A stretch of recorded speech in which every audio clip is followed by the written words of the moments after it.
1, 2, ça enregistre.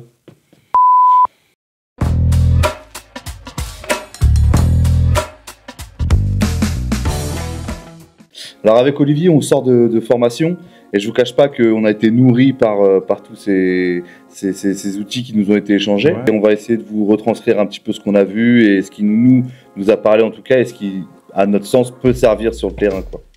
Alors, ouais, c'est vrai que ce qui était intéressant dans cette formation, c'est que, enfin, au début, j'ai commencé à tiquer parce qu'on était encore sur les besoins fondamentaux de l'enfant. Ouais. C'est tiré de la loi, alors je l'ai noté, hein, du 14 mars 2016. Et on retrouve, c'est cette loi qui fait la réforme de l'ASE. Et c'est vrai qu'on parle des besoins fondamentaux de l'enfant, mais c'est autour de John Bowlby. Mais c'est une approche, c'est autour de la psychanalyse. Et je vous avouerai que on commence à être dosé sur cette question de la psychanalyse. Alors c'est très très bien, mais moi perso, j'en ai fait le tour. Et là, ce qui était intéressant, l'intervenante qui s'appelle Élise Debroise, elle est de formation systémicienne. Ouais, c'est une systémicienne. Mon approche systémique. Et franchement, ça a permis d'ouvrir le champ et de voir, d'appréhender nos pratiques de manière différente.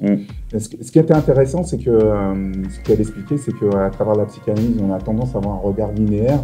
Et la systémie, ce que ça apporte, c'est vraiment ce côté... voilà, on pose des analyses de manière circulaire, tout le monde est impliqué dans une situation. Nous, on intervient en famille, donc chaque membre de la famille doit être pris dans l'équation, même nous-mêmes. Et là c'était intéressant. On intervient chez une maman avec une jeune fille de 14 ans, où la question des limites. Et enfin, la mère a du mal à poser des limites vis-à-vis de sa fille. Alors dans la formation, ils ont parlé des limites.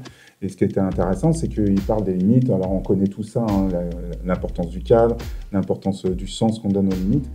On était parti sur 3 attitudes qu'on a présentées à la mère. Voilà, on a écrit les 3 attitudes. La première attitude, c'est l'attitude émotionnelle. La deuxième, c'est l'attitude intellectuelle.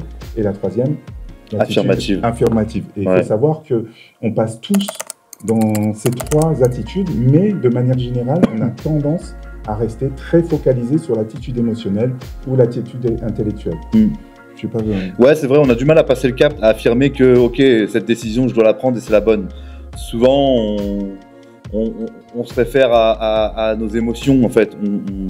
Alors, ou on reste bloqué sur les émotions, ou alors on passe de l'intellectuel et on revient sur l'émotionnel, parce que quand on intellectualise, forcément, on se dit, je peux faire du mal, ou alors, ça peut être un mauvais choix. Parce que souvent, on peut dire en affirmant les choses en disant « tu as tort », par exemple à la fille, à sa fille, on peut dire « tu as tort, c'est pas comme ça que tu dois réagir », mais en connaissant toute la pathologie de la personne, se dire « ouais, mais en fait, je vais la blesser », donc on revient dans l'émotionnel. Or, nous, on va amener justement cette réflexion à cette maman en disant « passer à l'affirmatif ». Et en faisant comprendre aussi à l'enfant qu'il faut qu'elle-même, elle affirme les choses envers elle-même. C'est-à-dire que ce que tu ressens et tout, tu l'intellectualises parce que c'est une jeune fille qui a un QI assez élevé, enfin même très élevé. Hein, 154. 154 de QI, donc voilà, c'est pas de la norme. Hein, voilà. Et pour avancer avec ça, il va falloir que, oui, elle intellectualise, mais qu'elle affirme ses émotions. C'est-à-dire que, ok, je suis passé par là, c'est cette émotion-là qui m'a traversé, je vais l'intellectualiser, et en fait, c'est comme ça que je vais avancer. Donc, de cette émotion, on va l'intellectualiser et on va en faire une force après derrière. C'est-à-dire, je connais la problématique, je vais avancer avec ça et c'est comme ça que je dois avancer. Donc, c'est-à-dire que si je dis, je suis triste quand, je sais pas, je reçois cette information-là, et en fait, il faut que j'affirme que je sois triste. C'est pas, je me voile la face en disant, ouais, oui, c'est ça, c'est peut-être ça. Non, c'est ça. Et j'avance comme ça. Et c'est comme ça qu'on évolue de toute façon dans la vie. C'est en se prenant des gifles et en se disant, ok, la vérité, c'est ça que je suis. Donc, je dois avancer avec ça. Voilà. C'est notre manière. Nous, c'est comme ça qu'on a pensé comment aider les familles à penser les limites. Et pourquoi on utilise un papier et un stylo, c'est pour nous, on était parti sur une lunette de lecture. Et c'est de dire, on tentait d'expliquer à la mère que dès que vous êtes en situation où vous sentez que vous êtes pris par l'émotionnel, pensez aux 3 attitudes, émotionnelle, intellectuelle, affirmative. Et faites une pause. Et ça vous permettra non seulement de vous poser, de dire ok, là je suis dans l'émotion, donc je sais ma colère, donc ma réponse risque d'être inadaptée. Quand je vais basculer dans l'intellectuel, je vais essayer de... Forcément, on a tendance à chercher pourquoi l'enfant est comme ça. Et après, la phase affirmative, c'est de rester très pragmatique.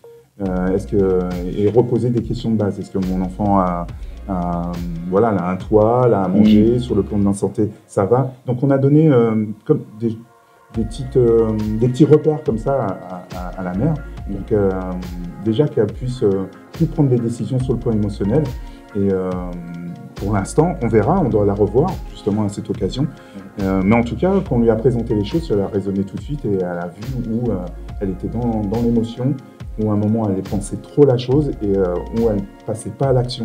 Parce que l'affirmatif, c'est de passer à l'action de manière pragmatique. Ouais. Donc voilà, ça c'était la premier pan de cette formation qui a fait écho chez nous. Et c'était partie des limites et nous, ça nous a fait rebondir sur dire, finalement, nous, on l'exprime comme ça sur le terrain, on le partage comme ça. Et oui, il faut qu'on vous donne une explication à ça. C'est que ce qu'on a dit à la mère, justement, c'est qu'on dit que être parent, c'est un métier. Oui. En fait, voilà, être parent, moi j'aime bien ce terme, être parent, c'est être éducateur. Hein. On éduque les enfants. Donc on est éducateur par défaut. Alors, je me suis fait reprendre, mais pourquoi par défaut? Parce qu'en fait, on ne choisit pas d'être éducateur. On veut être parent, donc c'est l'aspect égoïste de la parentalité, c'est je veux un enfant. On ne dit pas je veux être parent, je veux un enfant. C'est une notion à prendre en compte parce que souvent on dit oui, je veux être parent. Non. On ne sait pas ce que c'est d'être parent tant qu'on n'est pas parent. Donc on est éducateur quand on devient parent. Donc on veut des enfants, l'aspect égoïste, et sauf qu'en fait, par défaut, on devient éducateur parce qu'on se doit d'éduquer un enfant. Donc on doit répondre aux besoins primaires, aux besoins secondaires. Et en fait, on oublie souvent ça. Donc on est dans l'aspect éducatif, donc souvent on oublie que nous, en tant qu'éducateurs, on est formé à ça. En tant que parents, on n'est pas formé à être éducateur. On apprend tout sur le tas. Et regardez bien, en général, quand vous agissez en tant que professionnel, là je parle à tous les professionnels, on a toujours une grille de lecture. C'est-à-dire qu'on appréhende une famille de telle manière. D'accord ? Demandez à un parent comment il appréhende chaque enfant de la famille. S'il n'en a qu'un, il va vous dire comment il appréhende l'enfant. Mais quand vous avez 1, 2, 3 enfants, demandez à un parent comment il a appréhendé les 3 enfants. Et même en tant qu'éducateur, ayant des enfants, l'un n'est pas la même éducation que l'autre. Donc tout se réfléchit. Donc, ça s'adapte. Exactement. Donc comment on s'adapte à notre environnement familial en tant qu'éducateur et nous en tant que parents. Parce que être parent, c'est un boulot, être éducateur, c'est un autre métier. Attention. C'est pour ça qu'on essaye de faire cette passerelle-là, de dire, voilà, pour nous, notre conviction, c'est que être parent, c'est un métier. Donc, qui dit métier, dit une forme de professionnalisme. Et donc, nous, ce qu'on propose dans nos approches, c'est de dire, on va vous donner des doses de professionnalisme, c'est-à-dire des petits tips, des petits conseils, des trucs comme ça, et amener comme ça vis-à-vis des parents. Moi, je trouve que c'est intéressant parce qu'ils ils se disent, voilà, effectivement, ils reconnaissent que c'est pas facile. On les reconnaît à leur place, de dire, c'est un vrai boulot. Et nous, on pose des mots très techniques en disant, voilà, on va vous filer des grilles d'observation, des repères, comme là, les 3 attitudes, c'est en situation, voilà, penser aux 3 repères, des mécanismes comme ça pas d'ancrage, mais ça permet d'avoir des points pour se rassurer. Bon, voilà. Ça fait un travail sur soi, c'est ça. Mais c'est pour ça qu'après, on a évoqué dans la foulée le triangle de Karpman. Alors, on l'a survolé dans un premier temps avec la maman, mais après, on lui a dit, vous inquiétez pas, on va s'enrichir sur le sujet, parce qu'on a tous cette notion du triangle de Karpman, on sait ce que c'est, sauveur, victime et... bourreau. Et bourreau, voilà, persécuteur, sauveur, victime. On a tous cette notion-là, mais comment on accompagne la famille avec cette notion-là, c'est différent. Donc, on lui a survolé dans l'idée de revenir avec l'attitude, donc l'attitude émotionnelle, intellectuelle et affirmative, et en fait, ce qui fait écho au triangle de Karpman dans sa situation. C'est-à-dire qu'on est tous dans cet esprit de triangulation, on est tous, dès qu'on est à la naissance, on est dans un triangle en fait. Il faut être combien pour faire un enfant? Il faut être 2, donc quand on arrive, tout de suite on devient 3. Donc c'est ça le triangle, c'est 3 personnes, donc voilà. C'est tellement utile dans notre domaine, si vous êtes professionnel dans le secteur. c'est révélateur. À chaque famille, à chaque personne, à chaque enfant que vous accompagnez, même entre nous, en tant qu'éducateurs, quand on est confronté à nos réunions pro, on le voit tout de suite, le triangle de Karpman. Hein. On voit qui persécute, on voit qui est victime, on voit qui est sauveur.